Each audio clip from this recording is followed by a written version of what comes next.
Usual सीधा question answer नहीं करते, सबसे पहले वो बता रहे हो कुछ इंट्रोडक्टरी पॉइंट। पहला, विज्ञान भैरव तंत्र जो है ये इंटेलेक्चुअल नहीं है, दिमाग की चीज नहीं है, ये फिलोसॉफिकल नहीं है, फिलोसॉफी नहीं है, बिलीफ सिस्टम नहीं है। जितने भी बिलीफ सिस्टम होते हैं सारे मीनिंगलेस हैं। ये मेथड के साथ कंसर्न है। अब मेथड के साथ जब हम बोल रहे हैं टेक्निक, कोई प्रिंसिपल नहीं, प्रिंसिपल इज अ सिद्धांत, एक वो चीज जिसके ऊपर आप बिलीव करके चलोगे। Technique is you have to do this. तो वर्ड तंत्र जो है उसका मतलब होता है टेक्निक, और टेक्निक ही आपका रास्ता बन जाता है। ये कोई फिलोसॉफी नहीं है, ध्यान रखना। या आपके कोई भी इंटेलेक्चुअल प्रॉब्लम या आपके साइकोलॉजिकल प्रॉब्लम उन सब से डील नहीं करता है। इसको कोई मतलब नहीं है क्यों से, इसको मतलब है कैसे। इसको मतलब है कि कैसे सच्चाई जानी जा सकती है, ना कि सच्चाई क्या है। किसी और का सच हम नहीं मानेंगे, हम अपना ही सच मानेंगे। तो कैसे जानी जा सकती है, तो तंत्र का मतलब होता है टेक्निक। और ये बहुत साइंटिफिक टेक्निक्स है, क्योंकि साइंस कभी भी है ना क्यों से कंसर्न नहीं होता है, साइंस हमेशा कंसर्न होता है कैसे। कैसे ये चीज की जा सकती है, कैसे ये चीज की जा सकती है। और यही बेसिक डिफरेंस है फिलोसॉफी के अंदर और साइंस के अंदर। फिलोसॉफी पूछता है क्यों ये दुनिया बनी, साइंस पूछता है कैसे ये दुनिया बनी। जैसे ही आप पूछते हो कैसे, तब मेथड बहुत जरूरी हो जाता है। थियरी सारी मीनिंगलेस हो जाती है, और एक्सपीरियंस जो है वो आपकी सेंटर बन जाते हैं। इसीलिए तंत्र एक साइंस है और एकदम भी फिलोसॉफी नहीं। देखो, फिलोसॉफी समझना बहुत इजी है, क्योंकि सिर्फ आपका दिमाग चाहिए। अगर आप भाषा समझते हो, कंसेप्ट समझ पाते हो, तो आप फिलोसॉफी बहुत इजीली समझ जाओगे। आपको खुद के अंदर कोई बदलाव नहीं करने पड़ेंगे, कोई ट्रांसफॉर्मेशन की जरूरत नहीं है।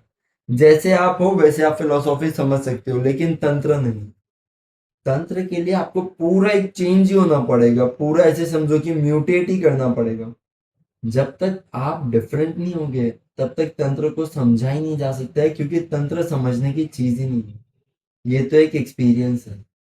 जब तक आप रिसेप्टिव, रेडी या फिर वल्नरेबल नहीं होते हो एक्सपीरियंस के लिए, तब तक ये आपके पास नहीं है। फिलोसॉफी कंसर्न होती है हेड के लिए। आपका हेड काफी है, आपके पूरे टोटालिटी बीइंग की जरूरत नहीं है। तंत्र आपको पूरा टोटालिटी में चाहिए, ये एक बहुत बड़ा चैलेंज है। आपको इसके अंदर होल एंड सोली जाना पड़ेगा, टुकड़ों टुकड़ों में नहीं जा सकते हो। एक टोटली डिफरेंट एटीट्यूड चाहिए, टोटली डिफरेंट अप्रोच, एक डिफरेंट माइंड चाहिए तंत्र को समझने के लिए। और इसी वजह से देवी पूछ रही है फिलोसॉफिकल क्वेश्चन, दिख रहा है। तो तंत्र चालू ही होता है देवी के क्वेश्चन से, और सारे क्वेश्चन फिलोसॉफिकली टैकल किए जा सकते हैं। सच में पूछा जाए तो कोई भी क्वेश्चन दो तरीके से आंसर किया जा सकता है, या तो फिलोसॉफिकली या टोटली, या दिमाग से या एग्जिस्टेंस से। एग्जाम्पल, अगर कोई पूछे प्यार क्या है, या तो आप इसको दिमाग से टैकल कर सकते हो, आप थियरीज डिस्कस कर सकते हो, एग्जाम्पल्स डिस्कस कर सकते हो, हाइपोथेसिस डेवलप कर सकते हो, सिस्टम बता सकते हो, बिलीफ सिस्टम बता सकते हो, भले ही आपने प्यार को जाना ही ना हो। लेकिन एक डॉक्टरीन, एक बिलीफ सिस्टम बनाने के लिए एक्सपीरियंस की जरूरत नहीं होती है। बट अगर आप अपोजिट देखोगे, तो जितना आपको कम पता होगा ना, उतना ही बेटर होगा। एक अंधा आदमी लाइट को बता सकता है। जब आपको पता नहीं होती कोई चीज, तब आप बहुत बोल्ड हो सकते हो, और इग्नोरेंस हमेशा बोल्ड होती है। नॉलेज हमेशा हेजिटेट करती है, क्योंकि जितना आप जानते हो उतना ही आपको लगता है कि अब आप कम जानते हो। और जो सही में बहुत ज्यादा वाइज है, वो इग्नोरेंट बन जाते हैं, वो एकदम बच्चों के जैसे हो जाते हैं, या सिंपल इडियट। जितना आप जानो उतना ही बेहतर है। फिलोसॉफिकल होने के लिए या फिर बिलीफ सिस्टम वाला होना, ये बहुत इजी है। किसी भी प्रॉब्लम को इंटेलेक्चुअली डील करना बहुत इजी है। लेकिन किसी प्रॉब्लम को एग्जिस्टेंशियली डील करना, सिर्फ उसके बारे में सोचना नहीं, उसको गो थ्रू करना, इसके लिए आपको खुद को ट्रांसफॉर्म करना पड़ता है। जैसे कि प्यार समझना, इसके लिए बहुत जरूरी है कि आप खुद प्यार में हो। और ये बहुत खतरनाक है, क्योंकि आप वापस से सेम पर्सन नहीं रहोगे। वो एक्सपीरियंस आपको पूरा चेंज कर देगा। जैसे ही आप प्यार में एंटर करते हो, आप एक अलग ही पर्सन बन जाते हो। जो अंदर गया था वही बाहर नहीं आता। आप एक न्यू पर्सनालिटी लेके आते हो बाहर, एक कंटिन्यूटी जैसा हो जाता है, एक गैप आ गया है, पुराना आदमी जो है वो मर चुका है और रीबर्थ हो गया हो, जैसे आपका पुनर्जन्म। तंत्र जो है वो नॉन फिलोसॉफिकल है और एग्जिस्टेंशियल है। तो इसीलिए देवी जो क्वेश्चन पूछ रही है वो दिखने में तो फिलोसॉफिकल लग रहा है कि आपकी रियलिटी बताओ, आपका सत्य बताओ, लेकिन शिवा उनको वैसे आंसर नहीं करेगा। देखो, स्टार्टिंग में ही ये समझ लेना बहुत जरूरी है, वरना आप पूरे टाइम कंफ्यूज हो जाओगे कि शिवा क्या बोल रहे हैं। जितने भी क्वेश्चन देवी पूछेगी, शिवा उन्हें एक भी आंसर नहीं करते, लेकिन फिर भी वही आंसर करते हैं। और देखा जाए तो सिर्फ वही आंसर कर रहे हैं, बाकी कोई भी नहीं, लेकिन एक डिफरेंट लेवल के ऊपर। देवी पूछती है कि भगवान, आपकी रियलिटी क्या है। शिवा एकदम भी ये आंसर नहीं करते हैं कि मेरी रियलिटी ऐसी है या वैसी है। रेदर वो देवी को एक टेक्निक देते हैं। अगर देवी उस टेक्निक को खुद फॉलो कर लेती है तो देवी को पता चल जाएगा। तो आंसर जो है वो घुमा के है, एकदम स्ट्रेट फॉरवर्ड नहीं है। वो शिवा कभी भी ये नहीं बोलेंगे मैं ये हूं, मैं वो हूं। नहीं, वो टेक्निक देंगे, करो और खुद जान जाओ। तंत्र के लिए करना ही जानना है, कोई दूसरा तरीका ही नहीं है। जब तक आप कुछ करोगे नहीं तब तक कोई चेंज नहीं होगा, तब तक आपका नजरिया नहीं बदलेगा, और जब तक आपका नजरिया नहीं बदलेगा तब तक आप डिफरेंट तरीके से सोच ही नहीं पाओगे, और आपको कोई आंसर नहीं मिलेंगे। आंसर आपको दिए जा सकते हैं लेकिन वो सब झूठ होंगे, क्योंकि सारी थियरीज झूठ होती हैं। आप एक क्वेश्चन पूछो और फिलोसॉफी उसका आंसर दे देती है, ये आपको सेटिस्फाई करती है या सेटिस्फाई नहीं करती है। अगर आपको ये सेटिस्फाई कर देती है तो आप एक फिलोसॉफिकल आदमी बन गए हो, बट अंदर से आप वैसे ही हो। अगर ये आपको सेटिस्फाई नहीं करती है, आप थोड़ा सा और ढूंढने जाते हो, और फिलोसॉफी के अंदर जाते हो, और फिर भी अगर आप सेम ही रह गए, तो ऐसा हो गया जैसे आप टच ही नहीं हुए हो उस टॉपिक से। तो भले ही आप हिंदू हो, मुस्लिम हो, क्रिश्चियन हो, जैन हो, कोई फर्क नहीं पड़ता है। भले ही आप किसी का भी चेहरा लगाओ, मुखौटा लगाओ, पीछे से सब सेम ही है। शब्दों का फर्क है, कपड़ों का फर्क है। जो आदमी चर्च जा रहा है, टेंपल जा रहा है, मस्जिद जा रहा है, वो तो सेम ही है, सिर्फ चेहरा बदल रहा है। और ये सारे झूठे चेहरे हैं, ये नकाब है। इन नकाब के पीछे असली चेहरा है, एक असली गुस्सा, एक असली आक्रोश, एक असली मार धाड़ काट, एक असली हवस, सब कुछ सेम ही है। क्या मोहम्मद सेक्सुअलिटी हिंदू सेक्सुअलिटी से डिफरेंट है? क्या क्रिश्चियन वॉयलेंस हिंदू वॉयलेंस से डिफरेंट है? सारे सेम हैं, सब चीजें सेम है, खाली कपड़े बदल जाते हैं। और तंत्र को कपड़ों से कोई मतलब नहीं है, तंत्र को आपसे मतलब है। अगर आप एक सवाल पूछते हो, ये आपको बताता है कि आप कहाँ पे हो, ये आपको बताता है आप किस लेवल से सोच रहे हो। तो अगर एक अंधा आदमी पूछता है लाइट कहाँ पे है, फिलोसॉफी बताने लगेगा कि लाइट क्या है, कैसे होती है। तंत्र बोलेगा कि नहीं, अगर आदमी पूछ रहा है लाइट कहाँ है, तो इसका मतलब वही है कि यह आदमी अंधा है, इसको पता नहीं है लाइट कहाँ है। तो तंत्र इंस्टेंटली उस आदमी के ऊपर ऑपरेट करने लगेगा, उसको बदलने लगेगा, ताकि वो देखने लग जाए। तंत्र लाइट के बारे में कुछ भी नहीं बताएगा, लाइट ऐसी होती है, लाइट से हम ये कर सकते हैं, लाइट से हम वो कर सकते हैं। तंत्र बोलेगा ये करो और फिर देखो कि लाइट क्या होती है। कैसे आप देख सकते हो लाइट को, कैसे आप अगर अंधे हो तो आपको विजन दिया जा सके, क्योंकि तंत्र मानता है आप ही आंसर हो, आंसर आपको देना नहीं पड़ेगा। आंसर कोई भी समझदारी का नहीं होगा। अगर आप लाइट के बारे में कितना भी कह दो एक ब्लाइंड मैन को, अंधे आदमी को, ये सब खाली दिमाग के तर्क पे होगा। अगर अंधा आदमी खुद केपेबल हो जाए देखने के लिए, तो ये एग्जिस्टेंशियल हुआ, वो अपने एक्सपीरियंस से बोल पाएगा कि yes I can see the light. यही मतलब है, तंत्र एग्जिस्टेंशियल है।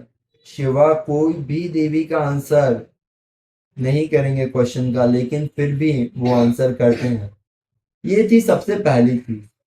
दूसरी चीज, ये एक बहुत अलग तरीके की लैंग्वेज है। आपको जानना होगा इस लैंग्वेज के बारे में इससे पहले कि हम और गहरे जाएं इसके अंदर। तंत्र डायलॉग है शिवा और देवी के बीच। देवी यहाँ पे सवाल करती है और शिवा यहाँ पे जवाब देते हैं। जितने भी तंत्र हैं वो ऐसे ही चालू होते हैं। क्यों? क्यों ये तरीका? ये बहुत जरूरी है। ये कोई भी गुरु और शिष्य के बीच में एक संवाद नहीं है। ये एक संवाद है दो प्रेमियों के बीच में। और तंत्र एक बहुत ही ज्यादा मीनिंगफुल चीज है, इतने गहरे लेवल के ऊपर है कि तंत्र की टीचिंग आप दिमाग से नहीं देते हो, आप दिल से देते हो। जब तक टीचर और डिसाइपल में लव नहीं हो, जब तक टीचर और डिसाइपल डीप लवर्स ना बने, तब तक तंत्र की टीचिंग दी ही नहीं जा सकती। जितना डीप लव होगा उतनी ही अच्छी टीचिंग होगी। तो पहली चीज ये समझने की, तंत्र की जो लैंग्वेज है वो लैंग्वेज ऑफ लव है। जो भी डिसाइपल है उसको एटीट्यूड ऑफ लव में रहना होगा। और सिर्फ यही नहीं, क्योंकि दोस्त भी लवर हो सकते हैं। तंत्र बोलता है डिसाइपल को रिसेप्टिव होना होगा, एक फेमिनाइन रिसेप्टिविटी के अंदर आना होगा, और तभी कुछ पॉसिबल होगा। आपको औरत होना जरूरी नहीं है, आपको एक फेमिनाइन एटीट्यूड ऑफ रिसेप्टिविटी। जब देवी पूछ रही है तब एक फेमिनाइन एटीट्यूड पूछ रहा है। क्यों इतना एम्फेसिस दिया गया है ये एक फेमिनाइन एटीट्यूड के ऊपर, स्त्री स्वभाव के ऊपर? देखो, मेन और वुमेन बहुत ज्यादा डिफरेंट नहीं है फिजिकली, जितने वो साइकोलॉजिकली डिफरेंट है। सेक्स सिर्फ एक बॉडी के अंदर डिफरेंस नहीं है, ये डिफरेंस है आपके सोचने समझने की शक्ति के अंदर है। एक फेमिनाइन दिमाग है ना, रिसेप्टिव होता है, टोटल रिसेप्टिविटी, सरेंडर, लव। एक डिसाइपल को फेमिनाइन साइकोलॉजी चाहिए होगी, वरना वो सीख ही नहीं पाएगा। आप पूछ सकते हो, बट जब तक आप ओपन नहीं हो तब तक आपको जवाब कैसे दिया जाए? आप कोई भी सवाल पूछ तो सकते हो, लेकिन फिर भी पूरे बंद रह सकते हो, तो आंसर आपको छुएगा ही नहीं। अगर आपने अपने दरवाजे ही बंद कर रखे हैं तो कोई अंदर कैसे आएगा? फेमिनाइन रिसेप्टिविटी का मतलब होता है एक वूम लाइक रिसेप्टिविटी, एक इनर डेप्थ, ताकि आप रिसीव कर पाओ। और इसका मतलब सिर्फ इतना ही नहीं है, बहुत गहरा मतलब है। एक वुमेन सिर्फ रिसीव नहीं करती है, जैसे ही वो रिसीव करती है वो कंसीव कर लेती है। और जैसे ही कंसीव करती है वो बच्चा एक फेमिनाइन बॉडी का पार्ट हो जाता है। वो एलियन नहीं रहता है, वो फॉरेन नहीं रहता है, वो एब्जॉर्ब हो गया है। अब वो बच्चा ऐसे ही जिएगा जैसे वो उस माता का हिस्सा ही था, जैसे एकदम वो माता ही हो, एकदम वैसे ही जैसे माता जिएगी वैसे ही वो बच्चा जिएगा। और बच्चा सिर्फ जीने नहीं लगता है, फेमिनाइन बॉडी इतनी क्रिएटिव होती है कि बच्चा बड़ा होने लगता है। एक डिसाइपल का मतलब वूम लाइक रिसेप्टिविटी। जो भी वो रिसीव करता है वो सिर्फ एक डेड नॉलेज नहीं है, वो आपके अंदर ग्रो होनी चाहिए, वही आपका ब्लड और बोन बन जाए। वो आपका हिस्सा बननी ही चाहिए, वो आपके अंदर ग्रो करनी चाहिए। यही ग्रोथ आपको चेंज करेगी, ट्रांसफॉर्म करेगी। इसीलिए तंत्र डिवाइस यूज करते हैं।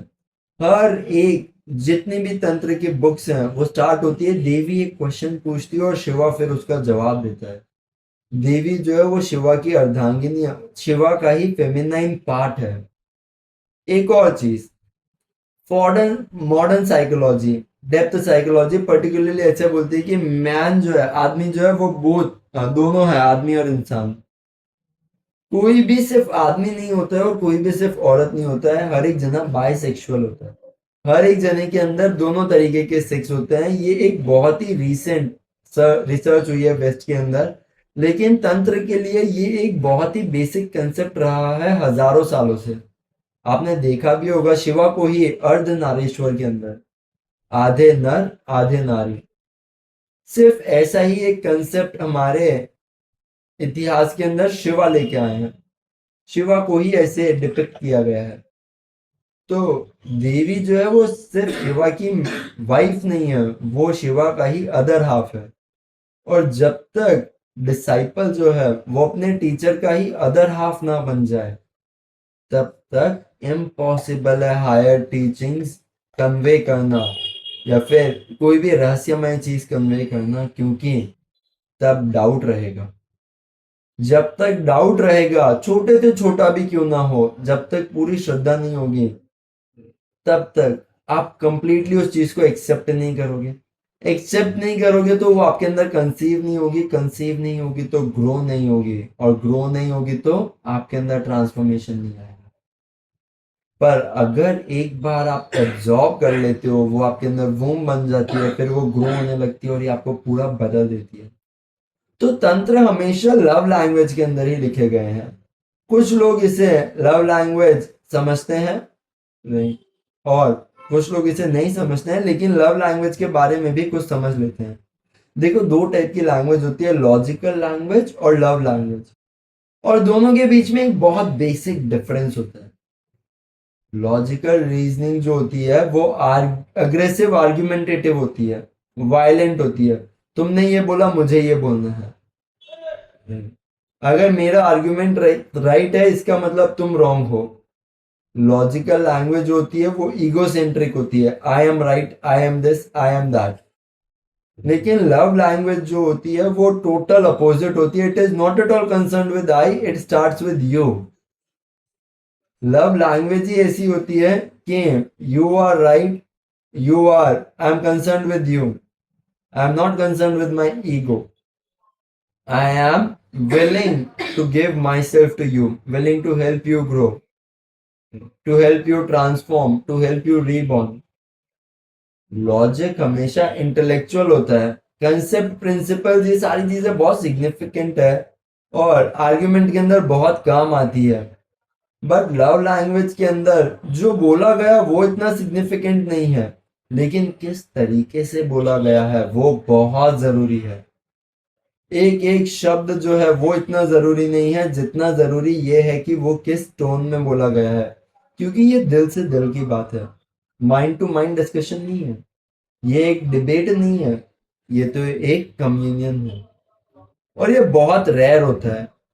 देवी जो है वो शिवा की गोद में बैठी है और पूछ रही है और शिवा आंसर कर रहे हैं।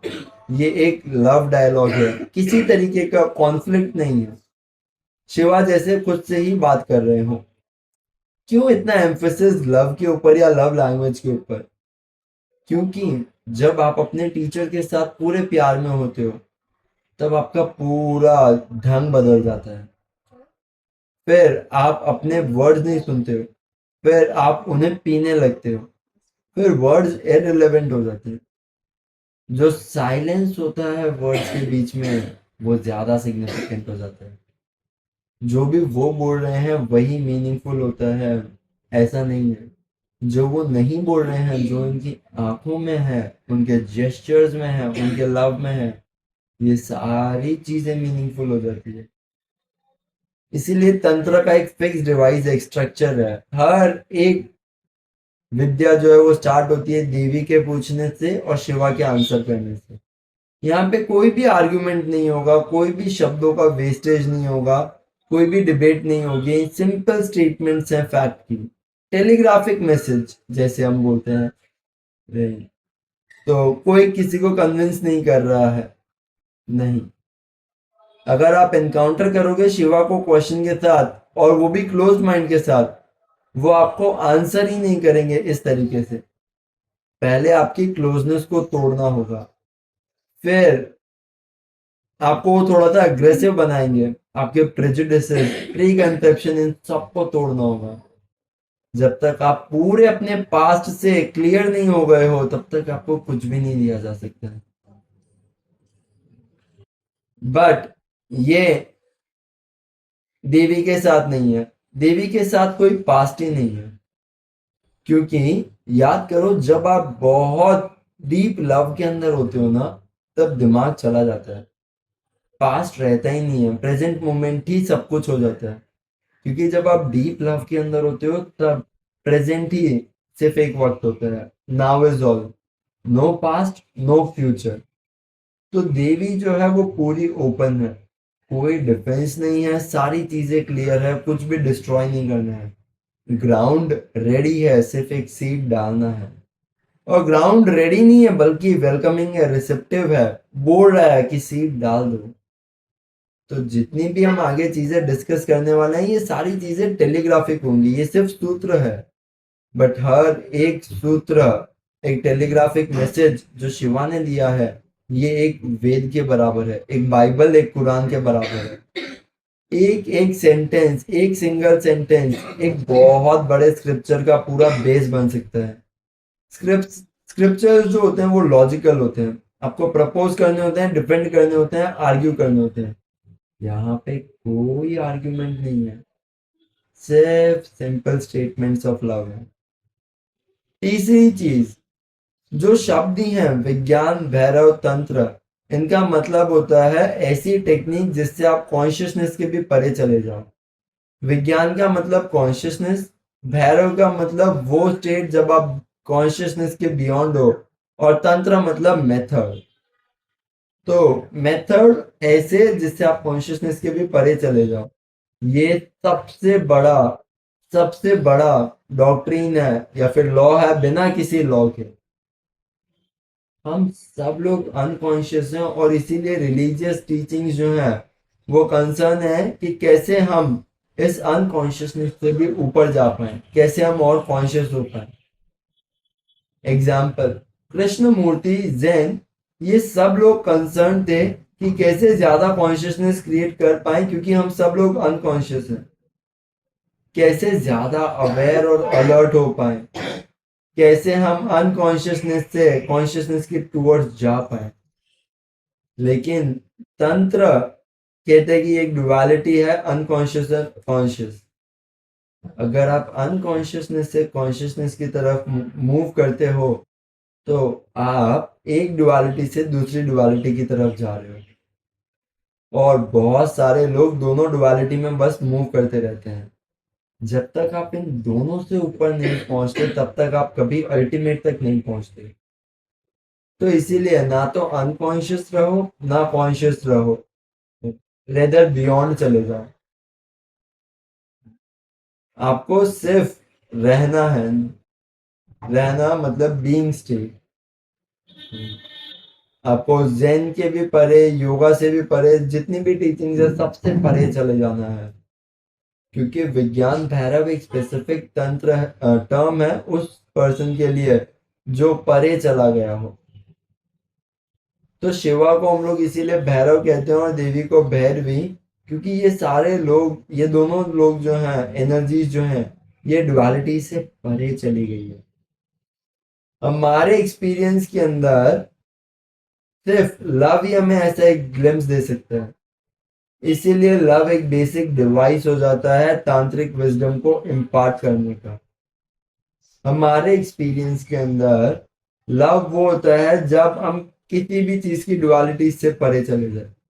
जब दो पीपल प्यार में होते हैं ना, जितना डीपर वो प्यार में जाते हैं उतना ही कम वो दो रहते हैं, वो धीरे धीरे एक ही हो जाते हैं।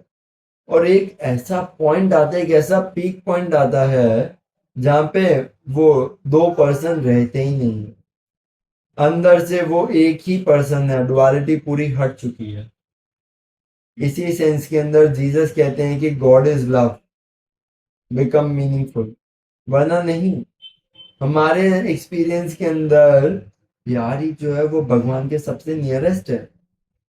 और गॉड गॉड लविंग, ऐसा नहीं है कि गॉड लविंग है, ऐसा नहीं है जैसा क्रिश्चियंस इंटरप्रेट करते हैं कि गॉड ने आपके लिए एक फादरली लव भेजा है। नहीं, गॉड ही लव है, ये एक तांत्रिक स्टेटमेंट है। इसका मतलब प्रेम ही वो रियलिटी है जिसे हम एक्सपीरियंस करना करना चाहते हैं, जो हमें भगवान के करीब लेके जाएगी। क्यों? क्योंकि लव के अंदर आपको वननेस फील होती है। बॉडी भले ही दो रहती है लेकिन बॉडी से परे कोई चीज नीड होती है। और इसीलिए इतनी सारी जो हम देखते हैं सेक्स के अराउंड कितना सारा हो हल्ला है, एक्चुअल में जो हो हल्ला है वो वननेस के लिए है, लेकिन वो वननेस सेक्सुअल नहीं है। सेक्स के अंदर इतना छलावा होता है कि हम लोग एक हो गए हैं, बट वो एक होते नहीं है, वो एक्चुअल में ज्वाइन नहीं होते हैं। एक छोटे से मोमेंट के लिए थोड़े टाइम के लिए उन्हें लगता है दे आर वन, बट वो वननेस कभी भी एब्सोल्यूट नहीं होती। तो ये बुरा नहीं है, लेकिन इससे भी डीप एक लेवल है। लव एक हायर प्लेन की बात है। जैसे ही इनर वन मूव करता है, मर्ज करता है लव के अंदर, एक वननेस की फीलिंग आती है, डुअलिटी डिसॉल्व हो जाती है। और इसी नॉन डुअल लव के अंदर हम लोग एक ग्लिम्स ले सकते हैं कि वो स्टेट ऑफ भैरवा जो है वो क्या है। हम कह सकते हैं कि भैरवा एब्सोल्यूट लव है, एब्सोल्यूट लव।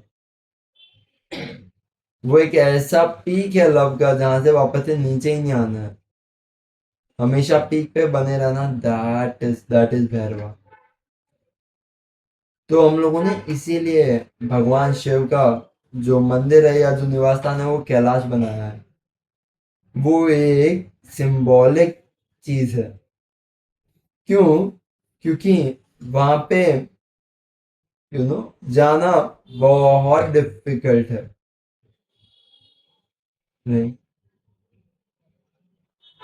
हम वहां पे रह नहीं सकते, वो हमारे लिए एक तीर्थ यात्रा है। एक बार गए, हाईएस्ट पीक पे गए और फिर वापस से हमें नीचे आना पड़ता है। प्रेम भी जो होता है ये होली पिलग्रिम में जैसी तीर्थ यात्रा बन जाती है। सेक्स के अंदर लोग जाते हैं बट वापस से नीचे आ जाते हैं, कोई भी उससे बियॉन्ड नहीं जा पाता है, तो वो हमेशा अंधेरे में ही रहते हैं। कभी कभी किसी को लव की पीक मिलती है बट वो वापस से नीचे ही आ जाते हैं।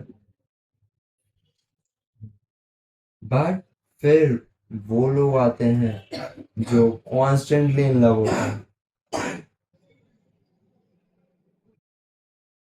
भैरव प्यार में ही जीता है, वही उसका घर है। जब कहते हैं हम उसका घर है, उसे पता भी नहीं है प्यार का, क्योंकि अगर आप कैलाश में रहोगे आपको कैलाश का पता भी नहीं चलेगा कि वो एक पीक है। क्योंकि वही पीक जो होता है वो एक प्लेन लगने लगता है, बोले अब यही तो है। शिवा को तो प्यार के बारे में पता भी नहीं है। हम लोगों को प्यार के बारे में पता है क्योंकि हम लोग नॉन लव स्टेट के अंदर रहते हैं। भैरवा का मतलब है वो पर्सन जो लव बन चुका है, सिर्फ लविंग नहीं, एक ऐसा पर्सन जो लव पे ही जीता है, सिर्फ लव बनता नहीं है। कहते हैं इस हाईएस्ट पीक को पॉसिबल किया जाए डुअलिटी से परे, अनकॉन्शियसनेस कॉन्शियसनेस से परे, बॉडी सोल से परे, वर्ल्ड और मोक्ष से परे, कैसे उस पीक को जिया जाए, वो टेक्निक है तंत्र। बट तंत्र एक बहुत ही प्योर टेक्निक है, तो बहुत डिफिकल्ट होगा समझना।